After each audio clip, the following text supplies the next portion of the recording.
And back here at Pontefract, runners are in the paddock for our next race. This is a 6 furlong 0 to 90 for the 3-year-olds, the Napoleon's Casino Bradford handicap. We'll have a look at them in the paddock then, and right behind us we've got a massive gap in, so we're just going to have to wait a second until we can see anything. They're going to be led round by the grey, and this is number 3 on the card, Cayman Tie, for Richard Hannon, Joe Levy. Joe aboard a runner-up in our previous race, of course. Very consistent type last year. Ran well on the final 2 starts as well. A narrow defeat at Goodwood and a solid effort at York with the 2 handicap outings. I think a stiffer 6 furlongs here is likely to suit. Red Hood on in the prelims seems to be doing its job. £3 offer won't be a help with a rider who's won on him. Will be a help with a rider who's won on him before, and he looks like he's done plenty of work and he's pretty fit. And behind is horse number 2. This is Dark Cloud Rising. Gelded since last seen, 178 days off the track. Off the mark at Thirsk at the second attempt over 6 furlongs. Then finished third at Haydock in a novice, where reportedly hung under pressure, before beating 1 home at York in a listed contest last seen. 4 is Peter the Wolf, wearing the red hood for Warren and Edward Greatrex. Drops back in trip here after being quite free at Chelmsford when last seen. He might just need to improve a little bit more than some to defy a mark of 82. If we drop a couple back, we can see coming past horse number 8, Invitorio, a son of Invincible Army. This horse is 1 from 3 overall, off the mark at the final time, last time at Redcar over 6 furlongs on soft ground back in October. Lightly raced. Number 7 is next. That is Scatter Penny for Mick and David Easterby. Joanna Mason taking the ride, looking for a double. Started last season well with a debut win at Nottingham, followed up here by a 4-length margin. Didn't quite cut the mustard in handicaps after that, but has edged down the weights a little bit and might have more to come this season. But a competitive enough race to start the campaign. So that's a fair few of them in the paddock ahead of our next race on the afternoon. It is due off at 7 minutes past 4. Yeah, looking forward to that in around about 5 minutes' time, but we've got to get back to Navan for some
to Robert Weirty there at Navan. Got to get to Carlisle and catch up with Peter Norton for some similar winning reaction.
Right, got to get to Pontefract. There's some nice pictures there with Williston winning our previous race at Carlisle. The 407 is next up in West Yorkshire. The sun very much still shining down and what's been a tremendous day there so far.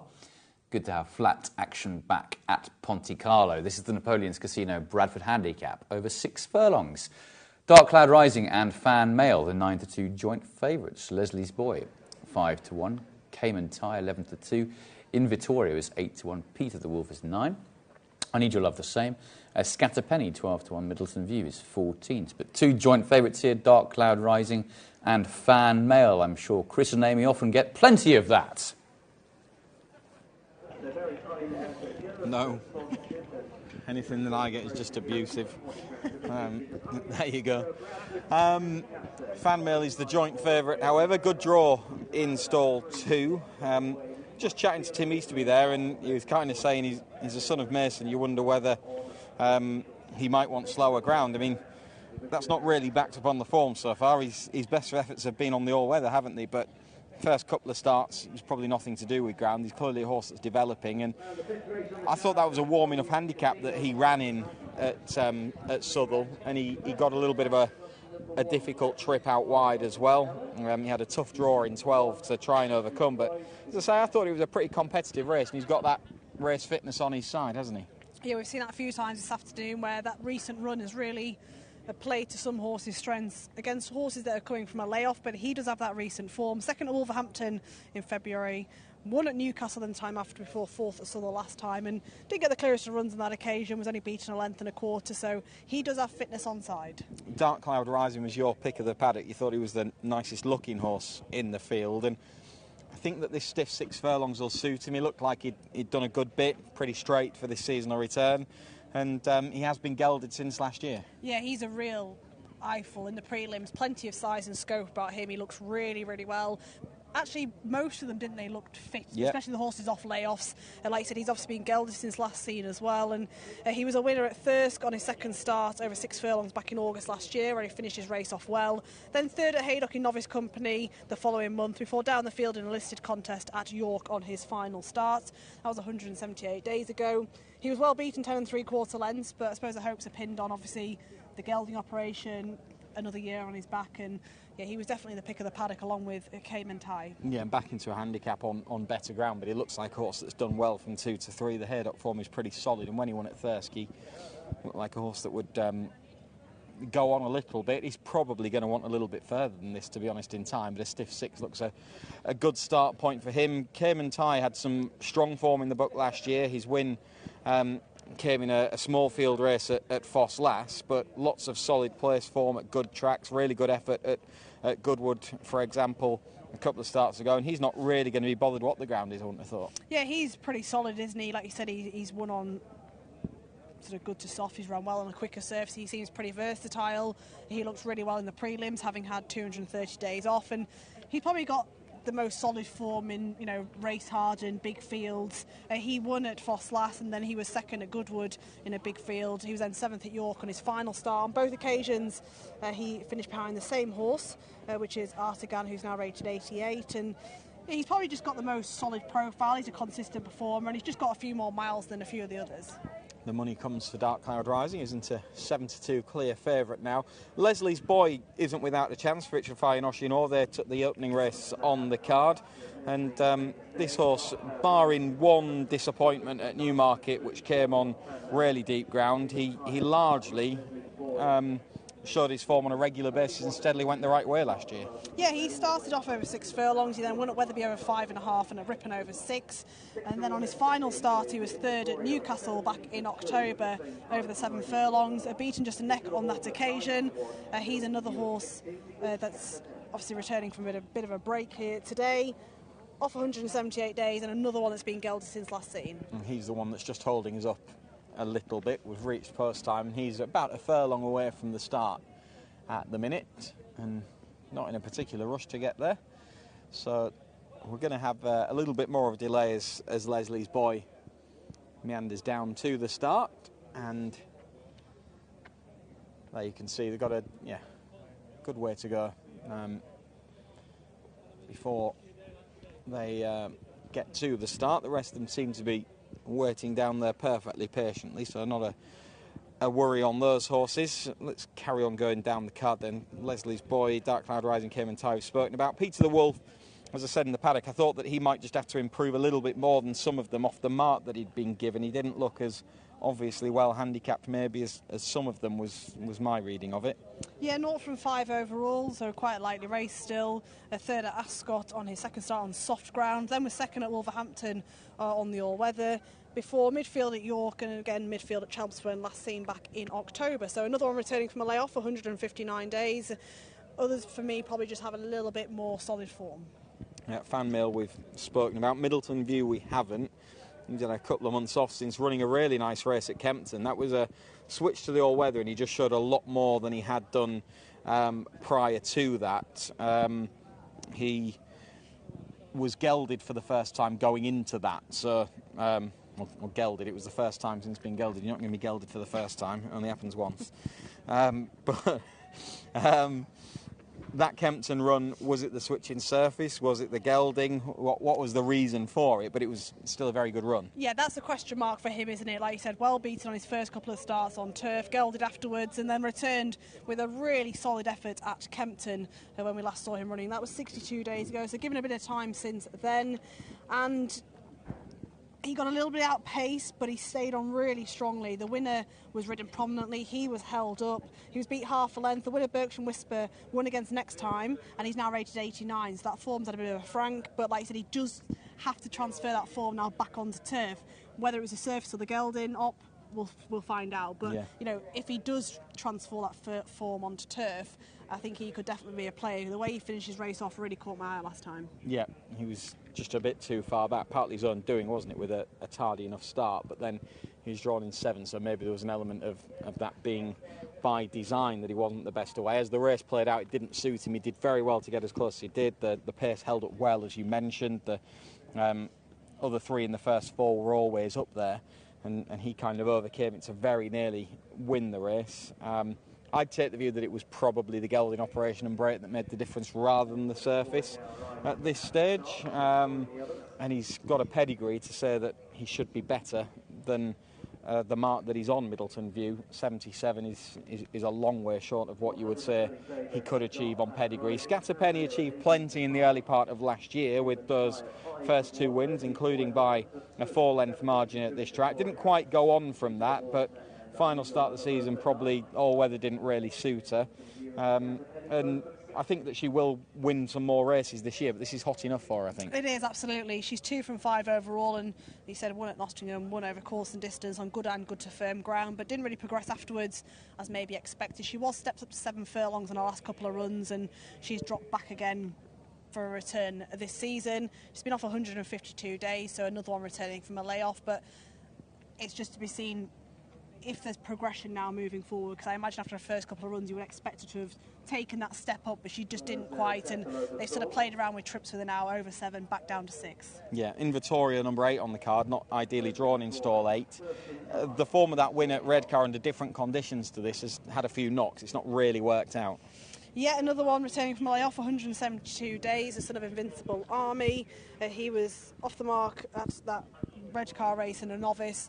The second horse rate is 67, the third's rate is 60, so it gives you a guide as to what he's sort of beaten. And others probably have stronger form on paper off that run. Yeah, I'd agree with that. I think he'd have to improve on form terms, because the horses that he'd beaten have sort of nudged down the weights, and strict reading of that would make it look like a tough enough mark for him. I Need Your Love, he's got form on all sorts of grounds, so conditions aren't going to be a problem for him. He had a little bit more racing than 1 or 2 of the others last year, but once he got his handicap mark, he's basically been pretty consistent, and he wasn't beaten far at Doncaster the end of the season on deep ground. Yeah, he was a son of Zoustar, and he said gelded before making the track, off the mark at Redcar on good ground over 6 furlongs back in September.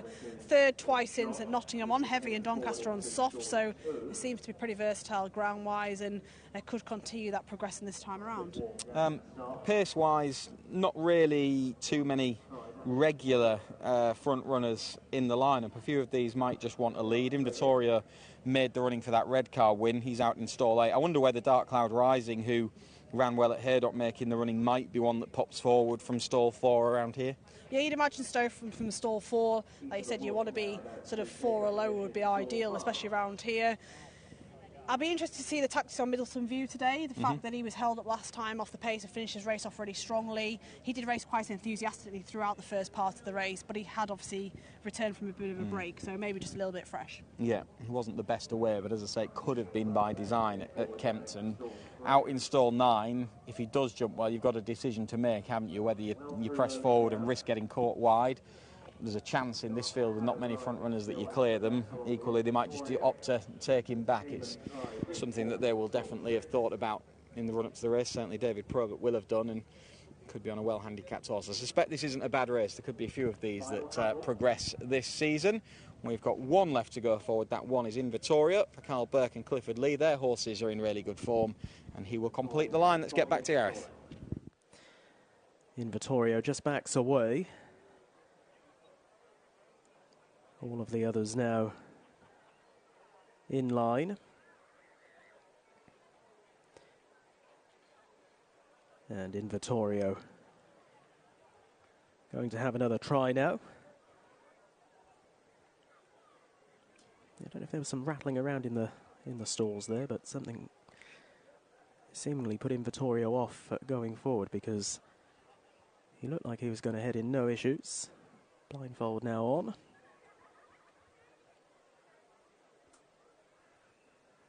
So Invitorio now with the blind fitted, about to be encouraged towards stall number 8. And is number 8 in the race as well. Goes in, and we're just about ready.